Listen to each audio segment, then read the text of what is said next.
Bonjour à tous les petits frères et toutes les petites sœurs de Jésus-Christ. 7 janvier 2007, encore une année pleine de grâce et déjà nous sommes dans une année pleine de grâce avec Jésus-Christ et je vous invite encore à être sur la table du Seigneur. Moi c'est le petit frère de Jésus, Tidon Bingit Moïse Bachemont.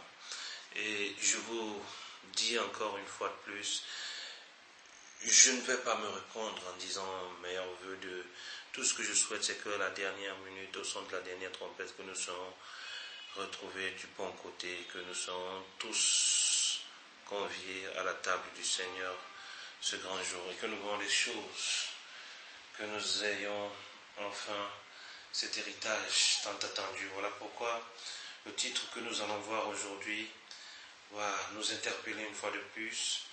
On va lire dans les évangiles, le premier livre de la Nouvelle Alliance, c'est dans Matthieu au chapitre 22. On va lire du verset 1 au verset 14. Et nous disons avec amour la parole de l'Éternel et avec joie. Alors Jésus, prenant la parole, leur parla de nouveau en parabole et il dit, le royaume des cieux est semblable à un roi qui fit des noces pour son fils. Il envoya ses esclaves pour appeler ceux qui avaient été conviés aux noces, mais ils ne voulurent pas venir. Il envoya encore d'autres esclaves, disant, dites aux conviés, voici j'ai préparé mon festin, mes bœufs et mes bêtes grasses sont tués, et tout est prévenu aux noces. Mais sans tenir compte de l'invitation, ils s'en allèrent l'un à son champ et l'autre à son trafic. Et les autres se saisirent de ces esclaves, les outragèrent, les tuèrent. Quand le roi l'entendit, il se mit en colère, il envoya ses troupes, fit périr ses meurtriers et brûla leur ville. Puis il dit à ses esclaves, les noces sont prêtes, mais les conviés n'en étaient pas dignes. Allez donc dans les carrefours des chemins, autant de gens que vous trouverez, appelez-les aux noces. Alors les esclaves allèrent dans les chemins et rassemblèrent tous ceux qu'ils trouvèrent, méchants et bons, et la salle des noces fut remplie de conviés qui étaient à table. Et le roi étant entré pour voir ceux qui étaient à table, il aperçut là un homme qui n'avait pas revêtu un habit de noces, et il lui dit, mon ami, comment es-tu entré ici sans avoir un habit de noces? Cet homme eut la bouche fermée. Alors le roi dit au serviteur, liez-lui les pieds et les mains, emportez-le et jetez-le dans les ténèbres de dehors, où il y aura des pleurs et des grincements dedans. Car il y a beaucoup d'appelés, mais peu d'élus. Car il y a beaucoup d'appelés, mais peu d'élus. Oui, beaucoup seront appelés, mais l'élection sera ce qu'on a lu. N'ajoutons rien à la parole, ne retranchons rien à la parole, que la parole de Dieu soit oui et amen. Encore, aujourd'hui Seigneur, nous te louons, dans ta majesté, dans ta seigneurie absolue, tu es celui-là qui ne peut que nous donner au-delà de ce que nous espérons, mais toi tu nous donnes encore tes grâces comme David, comme Salomon, et enseigne-nous au travers de cette parabole. Merci et bienvenue aux noces de l'agneau. C'est ça le titre de ce jour, les noces de l'agneau.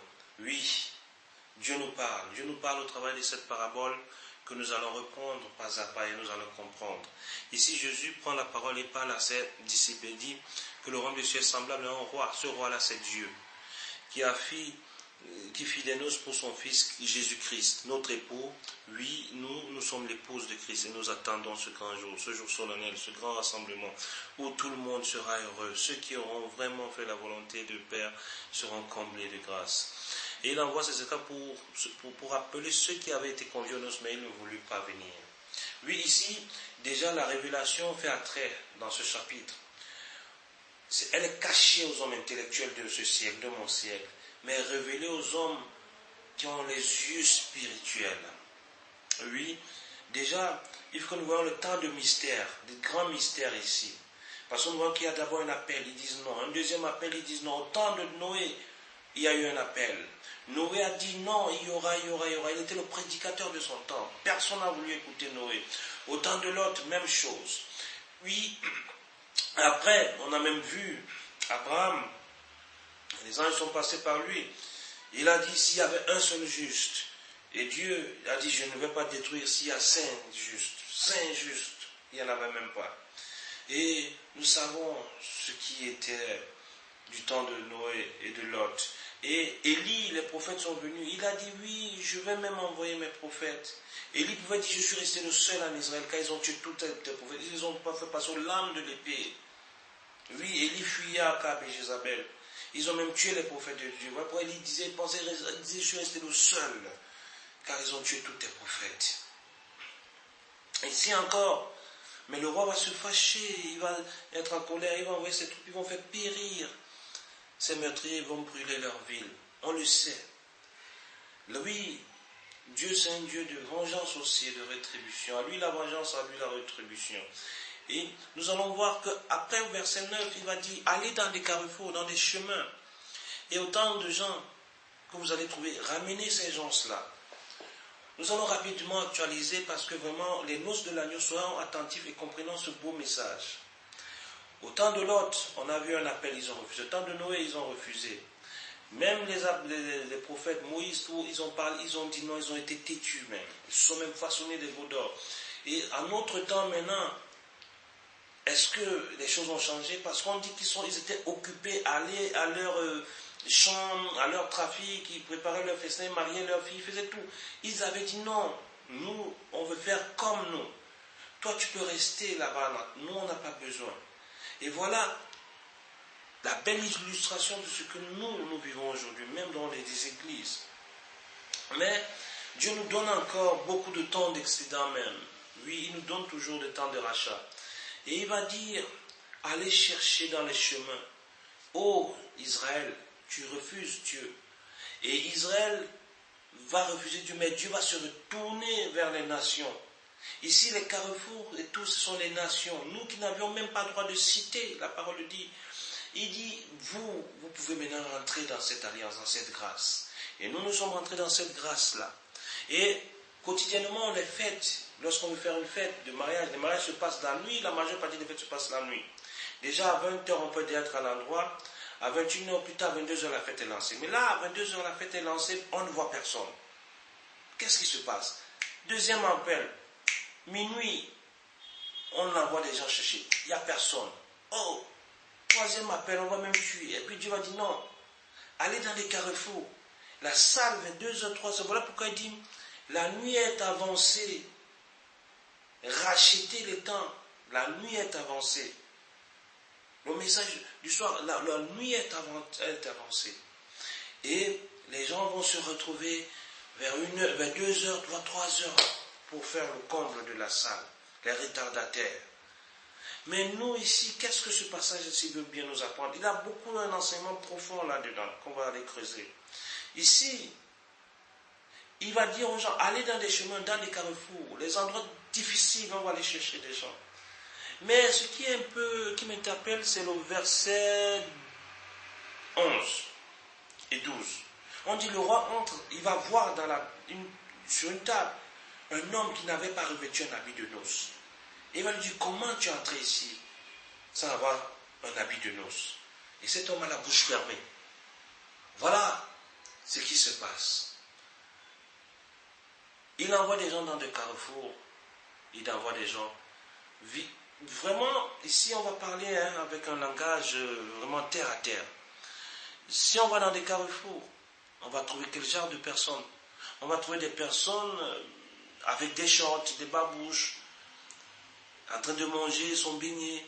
Et on dit, ah, viens, il y a une fête. Imagine, est-ce qu'il aura le temps? On dit, non, viens, à toi. Viens, on va. Il n'aura pas le temps d'aller se changer. Tout le monde n'aura pas ce boubou, cette belle veste. Il va rentrer dans la salle. Mais ce qui est un peu irritant ici, c'est que le roi demande comment il est entré. Mais toi, tu dis qu'on va aller chercher les gens dans des quartiers, des bas-fonds. La nuit était avancée, parce que là, le temps est passé. Mais comment il va avoir ce temps de se préparer, de se parfumer, de mettre ses agneaux et de se parer pour être très belle devant son époux? Mais non. Oui, il y a un frère qui me disait, il y a des serviteurs, ils ont enseigné que c'était des véritables vêtements. On va voir pourquoi il n'a pas changé de vêtements. C'est quoi le vêtement? Allons à la base, déjà, voyons dans Deutéronome chapitre Exode, on va aller dans Exode 28,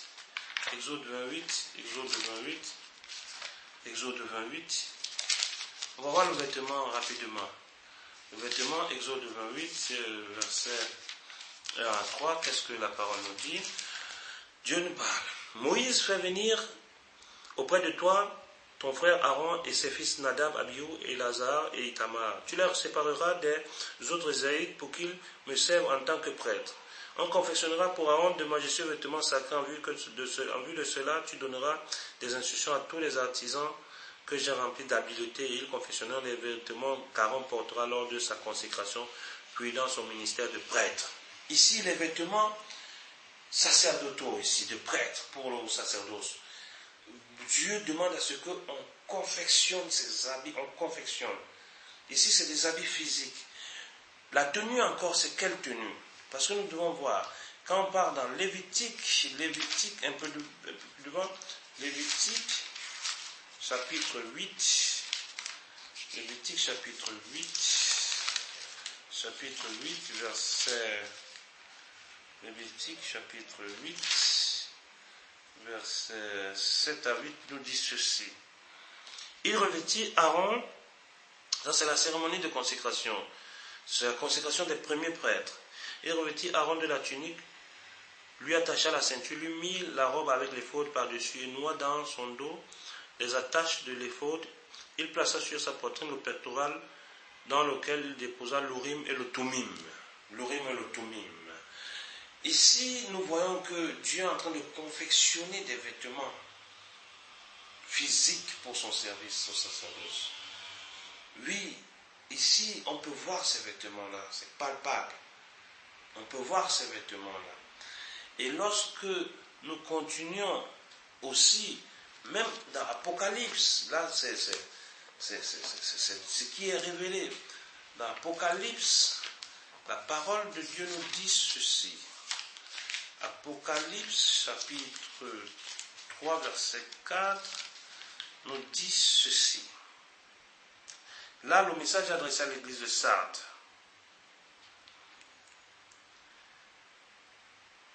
Cependant, quelques-uns des tiens, à Sardes même, n'ont pas souillé leurs vêtements. Ils m'accompagneront vêtus de blanc, car ils en sont dignes. Vous savez, malgré les apparences, on peut avoir une foi en sommeil, ou même morte, vigilance donc. Celui qui est fidèle à l'enseignement de Jésus recevra en récompense un vêtement blanc. Celui qui est fidèle à Jésus recevra en récompense un vêtement blanc. Et c'est quoi ce vêtement? Ce vêtement donné par Dieu est un symbole de la vie nouvelle avec le Christ. Le blanc en signe de pureté est souvent associé à Dieu dans la Bible. Ici, le blanc, c'est un signe de pureté qui est associé à Dieu dans la Bible. Et on doit le garder. Et c'est cette force-là que nous devons rechercher. Mais nous voyons subitement que on va tuer même les autres hommes de Dieu, comme on le disait un peu plus haut en amont. Mais ici, l'homme va dire, mon ami, comment es-tu entré? Ici, c'est le grand rassemblement. Ici, cet homme a la bouche fermée, il ne sait quoi dire. Mais le roi va dire, liez-lui les pieds et les mains, emportez-le et jetez-le dans les ténèbres dehors où il y aura des pleurs et des grincements dedans. Car il y a beaucoup d'appelés, mais peu d'élus. Il y aura. C'est la vérité, la parole doit s'accomplir, c'est la prophétie aussi. On dit la parole de Jésus, c'est la prophétie. Et ici, nous voyons que ceux qui étaient conviés, une famille normale, frères et sœurs, dans le Seigneur, à 20h, 19h ou plus tard, 19h30, 20h, on est chez soi. Avec sa petite famille, on est déjà en train de dire, oh, chacun dit ce qu'il a fait en journée, chacun passe en revue sa journée, et puis 21h, 21h30, tout le monde est couché pour préparer la journée d'après. Mais vous croyez que dans la nuit, dans la profonde nuit, là, voilà pourquoi on dit la nuit est avancée, dépouillez-vous des œuvres des ténèbres. Dans la nuit, là, qui est-ce qu'on rencontre dehors? Si ce n'est pas un cas d'urgence, une maladie pour sortir très tard dans la nuit, mais vraiment, c'est des prostituées, c'est des gangs, des braqueurs, des dealers, des gens de mauvaise vie qu'on rencontre beaucoup dans la nuit, des fêtards, des noctambules. Et on sait ce qui se passe dans la nuit. beaucoup de l'informel, des choses illicites. Mais ici, Dieu ne fait pas exception de personne, il dit allez les chercher. Allez la chercher. C'est dans son état, parce qu'on doit actualiser ça dans son état. C'est-à-dire, Dieu l'a attrapé dans la rue, dans son état de prostituée. Dieu aime les prostituées, mais il n'aime pas la prostitution. L'acte. Voilà pourquoi il dit, nous sommes sa créature. C'est lui le créateur. Et il va dire, je te prends dans ton état de bandit, de tueur, d'agresseur, de voleur, de prostituée, de proxénète, de drogué, tout ce qui va avec, d'homosexuel. Mais je change la condition. Quand tu viens dans ma présence, je change ton vêtement, je change cet habit. Ici, il n'est plus question de vêtements physiques, frère. Voilà pourquoi je vous conviens à lire avec moi. On va lire rapidement 1 Corinthiens et 2 Corinthiens. Rapidement, on va lire 1 Corinthiens et 2 Corinthiens. 1 Corinthiens chapitre 15, verset 51, nous dit ceci. Il dit, je vais vous révéler un secret. Nous ne mourrons pas tous, mais nous serons tous transformés. Nous ne mourrons pas tous, mais nous serons tous transformés. Si on lit un peu plus loin, il dit, en effet, il dit, en un instant et en un clin d'œil, au son de la dernière trompette, nous ne mourrons pas tous, nous allons changer de corps, de tenue. Nous allons changer, revêtir ces corps célestes ici. Vous voyez qu'il y a beaucoup de transformations. Et dans 2 Corinthiens, chapitre 5, verset 2 nous dit quoi? 2 Corinthiens, chapitre 5, verset 2 nous dit ceci. Il nous dit ceci, 2 Corinthiens, et nous gémissons maintenant, 2 Corinthiens, chapitre 5, verset 2. Et nous gémissons maintenant car notre désir est grand d'être recouvert de notre habitation céleste. Notre désir est grand. C'est ce grand désir-là. C'est ce secret qu'on est en train de décortiquer là, qu'on est en train de voir. Notre désir est grand. Nous gémissons dans ce corps-là, cette tenue. Car notre désir est grand d'être recouvert de notre habitation céleste. Céleste. La tenue ici, c'est la sainteté pure. Une consécration digne du Fils de l'homme. Une consécration digne du Fils de l'homme, c'est-à-dire, c'est une sainteté pure. Voilà pourquoi il dit, quand je vais revenir chercher mon église, c'est une église sans tache, ni ride, ni rien de semblable que je vais venir enlever. Ce ne serait pas une église corrompue. Ce serait une épouse qui sera vierge, pure de son sang, pas de tache, ni ride, rien de semblable. Ce ne serait pas une église qui a été séduite avec ses prophètes, mais une épouse qui s'est gardée pure devant Dieu. Et quand nous regardons un peu, nous allons voir encore la tenue, c'est encore quoi la tenue? Parce que ici, le monsieur change. Mais si on peut dire, mais Dieu lui-même, il a dit d'aller chercher les gens dans les carrefours, mais le monsieur, même s'il est venu en babouche, mais pourquoi il veut qu'il change de vêtement? Ici, ce n'était pas un vêtement physique, frère. Ici, c'est très spirituel. C'est pourquoi c'est révélé. L'habit, ce n'est pas un habit physique ici. L'habit, c'est la sainteté, la vie de Christ, la vie de l'agneau en nous. Dans Luc 24, Luc chapitre 24, Luc chapitre 24,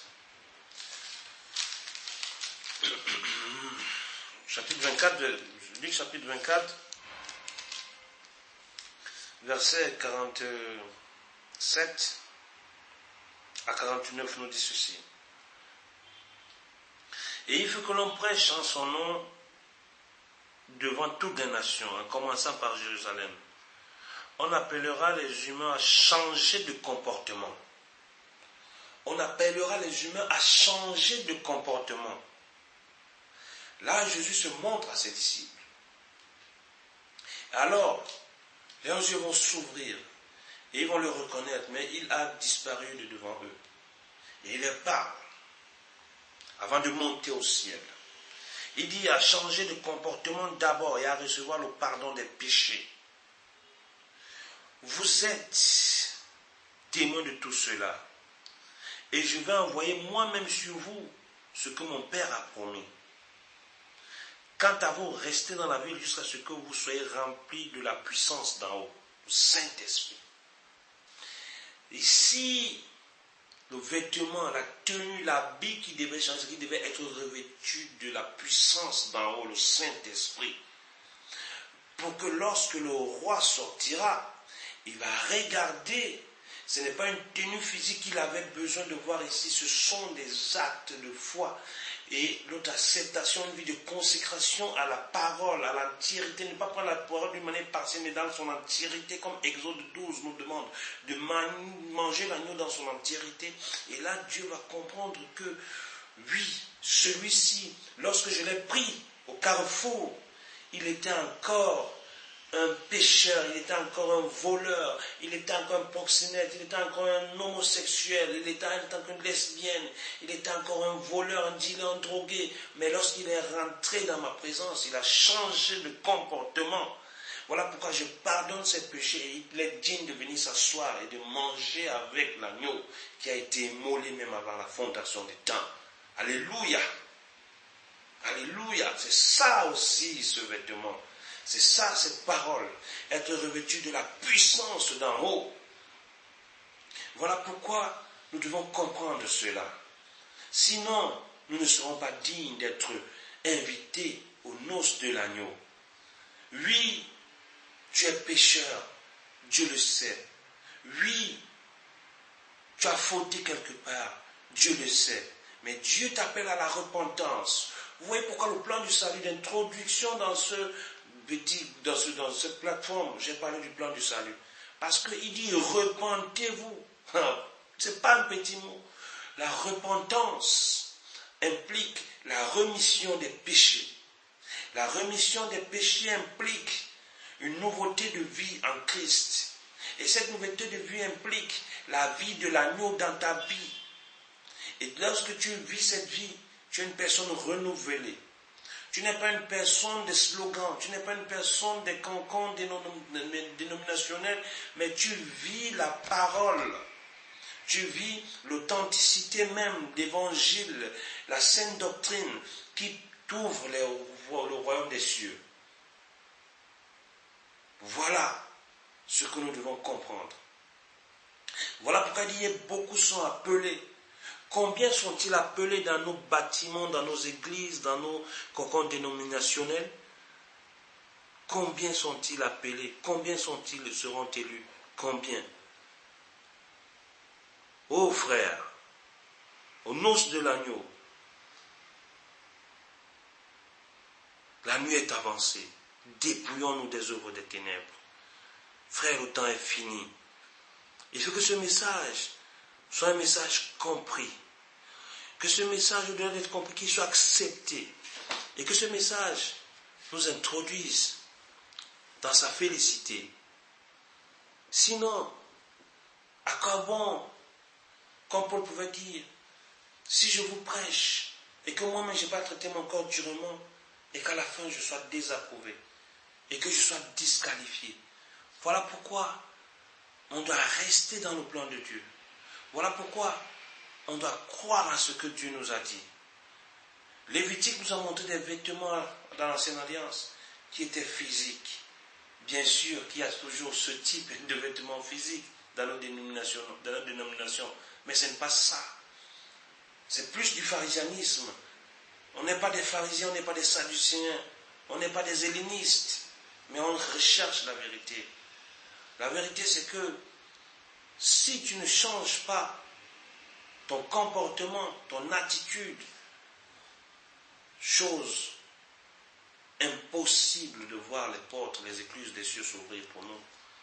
Changeons, et ce passage de Luc nous interpelle fort, avec force, parce que Luc nous dit, on va le reprendre, Il dit, et il faut que l'on prêche en son nom. Oh, au nom de qui? Jésus-Christ. Il faut qu'on prêche en son nom devant toutes les nations. Oh, le message a touché les nations. En commençant par Jérusalem, on appellera les humains à changer de comportement et à recevoir le pardon des péchés. Oui, parce que quand tu as changé de comportement, automatiquement, ça implique ce pardon de péché-là. Et vous êtes témoins de tout cela, disciples, petits frères, petites sœurs de Jésus, tu es témoin de tout ceci. Et je vais envoyer moi-même, il dit lui-même, sur nous, ce que mon Père a promis. Oh, l'homme qui a promis. Quant à vous, restez dans la ville jusqu'à ce que vous soyez remplis de la puissance d'en haut. Reste ton attitude, Dieu sait pourquoi. Il va te changer en blé. Tu vas laisser l'état d'ivraie pour redevenir blé. Et il va te mettre dans son grenier. Parce que pour toi, il a des plans. Pour toi, forcément, il a des plans. Pour nous, il a des plans. Sa majesté céleste. Vous savez, la vraie cour de cassation est au ciel, dans les cieux. Le royaume des cieux, c'est la vraie cour de cassation. Parfois, la cour de cassation, la haie, tout ça, elle est souvent corrompue et nous voyons des dérapages. Mais la vraie cour de cassation, c'est cette Jérusalem céleste. Et si toi et moi, on a été en Éden, et si toi et moi nous serons sauvés demain, c'est pas procuration, c'est parce que quelqu'un a payé le prix pour que nous soyons sauvés. Nous sommes là par procuration, frères, sœurs. C'est par procuration que nous sommes sauvés.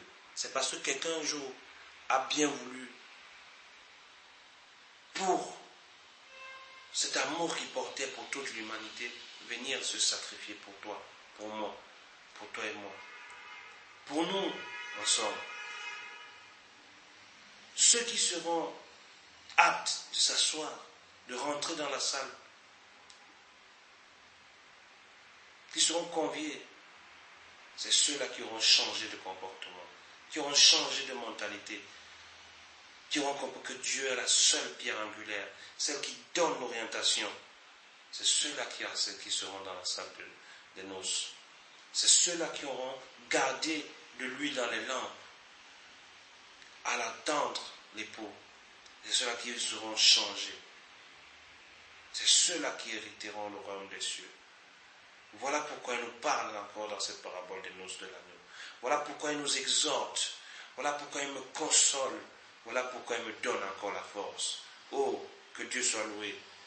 Que Dieu soit loué d'éternité en éternité. Que Dieu soit loué. Parce que sinon, nous comprenons que nous sommes en train de faire du surplace. Dieu est amour. Dieu est miséricorde. Dieu est éternel. Ceux qui seront prêts, c'est ceux qui auront gardé les commandements, les préceptes de Yahweh. Ceux qui vont être dans cette salle, ça ne sera pas parce que tu as une grande veste, tu as une grande chaussure de marque. C'est parce que tu auras compris que c'est Jésus seul qui peut te donner accès, ce ticket à rentrer dans la salle des noces.